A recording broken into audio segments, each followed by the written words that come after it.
Z100.com. Look who is in the studio, Miss Demi Lovato. Hello and welcome. Hi. As we tape this right now at Z100, we are one day after the release of your album. Yes, we are. You got to be feeling amazing knowing that thing just peaked on iTunes and it just like instantly. I have the best fans in the world. Yeah, you do. Yeah. Seriously. I see them all on Twitter. Yeah, they're amazing. Your fans, never has anybody had like a fan support system like you do. Unbroken's out now. It blew up on iTunes. I mean, did you think it was going to like, you know, it was going to happen? I was just stoked that it was like even in the top 10, and then all of a sudden it like peaked up to #1, and I was like, oh my gosh, like I have the best fans ever. And yesterday, who's giving you the updates as far as what's going on? You got like people surrounding you with the black. Your mom. Oh, see, that's nice when it's from. I appreciate your label peeps sitting here to my left. I like them. I've known them for years, but it's great when it comes from your family. Yeah, it comes from my family. That's when it's special. Now the process. I mean, just the lead single "Skyscraper." When that song came out, it like instantly everybody just latched onto that song and had nothing but great things. It means the world to so many people and to you and celebrities. I couldn't believe all these people that came out of the woodwork on Twitter. Yeah. Now these people, some of these people get paid to tweet products and like won't tweet anything unless like there's some cash in it for them. But like just the things that celebrities were saying. I've got some quotes here, okay? Okay. Christina Perri wrote, "Oh, how amazing is," in your Twitter name, "new album Unbroken. It's amazing. Her voice is perfection. Do you have it yet?" Question mark from Christina Perri. Kim Kardashian wrote, "My little sis Demi Lovato's album comes out today. I just got Unbroken. Go out and get it. It's so good. So proud of you, Dem. XOXO." Kim Kardashian. Yeah. I mean, unreal. And were you seeing these tweets yesterday going, "Oh, thank you"? Yes, they were so sweet to me. And Kim is like my big sister, so I love her to death. She was so sweet. She just was like, you know, she posted it, and I just was like, "Aw, she's so cute." And like, let's go into the album recording process, okay? Because as you hear it, you hear emotions coming through that you don't often hear in a lot of other records. I'm not going to say that other people's albums sound fake or whatever, but you just hear the raw emotion and just the passion in all the songs that doesn't transcend in a lot of other records with a lot of other people and other artists. What brought you to the next level while you're recording this album? I guess what brought me to the next level was like, you know, it doesn't hurt that the world already kind of knows my I don't know, my dirty laundry, so to speak. So when I had the choice of like opening up in the studio or not, I thought, you know what, why not? Like the world already knows everything about me. I might as well just let it all out. And so I did. And when I was recording it, you know, I thought it was really important that I stay genuine whenever I was recording it, rather than turn into, you know, someone who's just trying to make hit songs and things like that. To me, the record was about recording songs that were going to be like therapeutic to me, or just songs that I was just going to have fun dancing and listening to. As you were recording this, what special things do you have to have in the booth with you as you're laying down tracks, as you're dropping the vocals? Are you a candle girl? Are you a dim the lights? Are you a turn the heat up? I'm a dim the lights girl. You are? Okay, so sure. Lights are dim. Lights are dimmed. Do you have stuffed animals in there? I mean, what's like the mood in there? Are you wearing? Do you have to wear special clothing? I've heard from other animals. Artists. You what? Live animals. Like a petting zoo? Like what do you bring in there? Like a petting zoo. An elephant. We have a donkey. Giraffe. Yeah, there's monkeys. There's all these things. We have a shovel to clean up. Squirrels. Yeah, it smells disgusting, but the album sounded great. Thanks. No, is there like, I've heard like, you know, I have to wear comfortable clothes. I have to have on special jewelry. The recording engineer got mad because I have like earrings that go, you know, clinky clink. I take those off. They do that a lot. They get mad at me all the time because I wear so much jewelry. So they're like, oh my God, can you please take your jewelry off? You're like making more noise than your voices. Demi, you're adding extra percussion. Can you take your 18 bracelets off? Yeah. So I have to take my jewelry off all the time. But sometimes it depends. Like sometimes I go in sweats and sometimes I go in like heels, just because it depends on where I'm coming from. If I'm like at a business meeting beforehand, or if I'm like just working out beforehand or whatever. Mm-hmm. I mean, I'm not really that picky. Like I just want to make sure that I feel comfortable. And as long as my voice is in good shape and feeling good, like as long as I have hot tea and like cough drops if I need them and just a bunch of water, then I'm set. So that's all you need. Hydrate, Ricola, and you're set. That's all anybody needs. If anybody needs any more than that, they got a problem. They're a diva.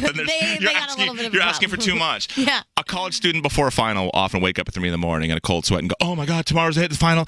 Were you relaxed the night before you first started recording? Or was it like a, you know, was there some sort of like nervousness, or were you excited to do it? No, I was totally relaxed. So I mean, the best part about my quote unquote job is that it's I'm creating my work and I'm creating my art, and it doesn't feel like work. It doesn't feel like school either. You know, it doesn't feel like, oh my God, I'm so nervous. There are times where like I performed on America's Got Talent, and that was really nerve-wracking for me because it was one of the first times I had been back on stage, and I had a bunch of stairs to go down, and I just was like, oh my God, I can't do this. And then they were like, boom, the music's playing, and I had to do it anyways.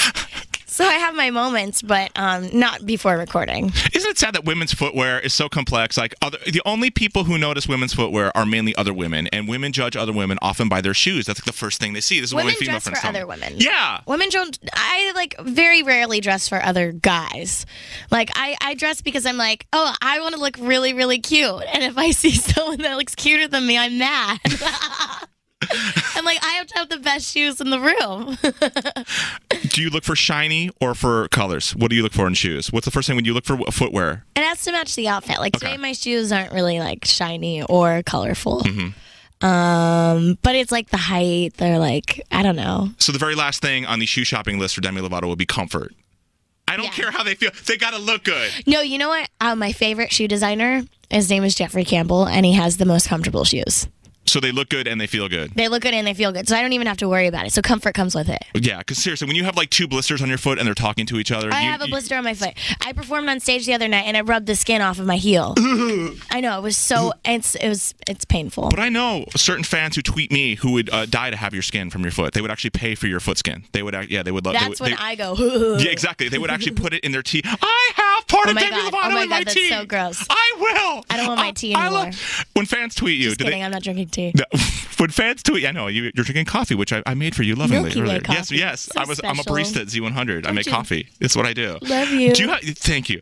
Back at you. Do you have fans like tweet you the most ridiculous requests? Like if you're ever like done with your sheets and you don't want them, can you send me your sheets? No. They don't do that. That's good. No, that's good. That's really good. A lot of people have that problem. I get a lot of random questions, a lot of like, will you retweet me? I have people that are like, why do you hate me? Why don't you ever reply to me? And I'm like, oh my God, I don't see you. This is the first time I've ever seen your Twitter. Like, yeah, why do people gotta get a Lifetime movie with that kind of thing? The retweeting, then they take it so personally. They do, but it's really sweet. And then whenever I do retweet them, they like freak out, and I like to like go back to their page and like after I retweet them and watch them like freak out. It's really cute. It's a thrill. It's cool. Yeah, it's cool. You make someone's day. You make someone's like month or week. Yeah. Skyscraper, one of those songs that like when you do it, amazing. The song lives inside your head forever and forever. The other day, my wife hadn't heard the song yet. She'd only heard Skyscraper because I just find myself I sing the hook at random times in my house. So this is a visual you don't need. In the shower singing Skyscraper, and my wife had never heard it. She's like, what are you singing and why do you sound like the pigeon in the Aflac commercial that goes, pays the doctor? Like, apparently that's what I sound like when I sing your song. I'm like, oh, it's just a Demi Lovato song. And then so she called me later on and she heard me play the song on Z100. She's like, that's the song. Okay, don't ever sing that because she does it so much better than you do. You completely ruined her song. I didn't want to hear it. I'm like, oh, this song's horrible. This is like the worst. What is this? But she heard the song. She's like, you can't sing that anymore because she does it so well and you just ruin it for her. And oh my God, that's so funny. She's like, and don't ever let her know that you sing her song because she's just going to be horrified. And I just did, and you seem okay with it. So I feel I'm pretty okay with it. Okay, so I'd like to hear you sing it though. You have to sing it right now. Well, the one thing, and your fans, by the way, stick up for you because the one thing I mentioned the other day when I was like, oh wow, she talks about you're changing the subject right now. No, you want? Okay, fine. You are changing the subject. The last time I did this was for One Republic, and they were like, wow, that's awesome. Don't do that. But okay, all right. Okay, I don't have any beverage here, but I'll try my best. Like I'm made of glass, like I'm made of paper. Horrible. The worst ever. It sounds better in the acoustics of my shower, but we're not going to go there. I really see the resemblance to the pigeon. It's really great. I hope Aflac pays us for all these mentions. Seriously, right. Seriously. I totally forgot what I was going to say now. I had something really special, but oh well. You were talking about my fans? Yes. Okay. Yeah, exactly. I had mentioned that, you talk about, being made of glass, being made of paper. And I'm like, wow, she's like, renewable sources for recycling in that song. And they're like, don't make fun of Demi. Don't. I'm like, no, it's okay. It's okay. They stick up for you. Seriously. They do. They take everything very seriously. You don't need a bodyguard. Just invite 5 of your fans to hang around you and they'll knock people out. 2 of them. Yeah, that's all you need. 2 little ones. That's all you need. That's it. And are you just like, will you check sites like TMZ and the blog sites just to see what they're up to, or have you just like, you know what, I'm a strong enough person where I don't need to look and see what you're saying? I have a guilty pleasure of reading Perez Hilton. Okay. I do. It's really bad, but His isn't that bad. He has like funny videos and then like some actual news and like things like that. And then it's like not like the horrible gossip. And so I don't feel too guilty. And it's actually sometimes really funny. And he doesn't really rag on celebrities. So I'm justifying it right now. So do you ever like late at night, I'm going to see what they're saying, Google News. I'm going to see what everyone in the world is saying about me right now. Will you do that? No. No. No, I feel like I would rather go to bed. Yeah, exactly. See, that's good. Sleep is more important. Yeah. Exactly. There's no need to do that whatsoever. No need to do that. There are times where I'm like, oh, I want to see if that red carpet dress looked good or if those shoes actually went with it or whatever. But like, and then like if you look at the pictures and then you like sometimes read the comments, like, I don't know. I'm glad you brought this up because all it takes is like, you like kind of try to hide a yawn on the red carpet because you were up all night choosing clothes the night before or something. All it takes is one picture that some dude takes. You could be the most beautiful person in the world. You could be like a $1 million per photo shoot supermodel. But if all of a sudden you turn your head a certain way, one picture that someone puts on a blog that was when you were walking somewhere gets used and people are like, oh, what happened to her? Oh, and it's she horrible. let herself go. Oh. Yeah, I'm sorry, I turned the wrong way. What? Yeah, I mean, exactly. You can't. You honestly, you'll drive yourself crazy if you worry about that. Right. And yet, people judge from one random picture taken on a red carpet while you were looking at another camera. I used to worry about that, but then I realized there's probably a photo from every single angle of my face on the internet, so I just don't care anymore. Yeah. If you go on Google Maps and type in the town you live, there's probably like you walking down the street, walking a dog. I don't know what kind of pets you have, but I'm sure you're on there too. I have like a million pets at my house. You have a petting zoo, not just in the studio, the petting zoo's at home as well. You have everything. How many pets do you have? I have 4 dogs. I have a bird. I don't even know how many. You seriously don't know all the animals you have? Are they getting fed? Is there someone there to feed them? Most of them are my little sisters. Oh, okay, like, blame her. I only have like my dog Oliver. Okay. And the rest of the family has a bunch of animals. Those are bonus pets. Okay. Yeah, bonus so pets. They're like technically not my animals. This just in the Z100. Demi Lovato lives on a farm. I live on a farm. She lives on a farm. She's got billions of pets. Thank you so much for coming in here. We so appreciate you being here. Thank you. I'm sorry I'm sipping on my Milky Way coffee. I made it. It's good. I'm glad you're enjoying it. I'm in love with it. It's so good. Continued success for everything, and I'm Thank sure we'll you see so you very, much. very, very, very, very soon. Hint, hint, hint. Hint, hint, hint.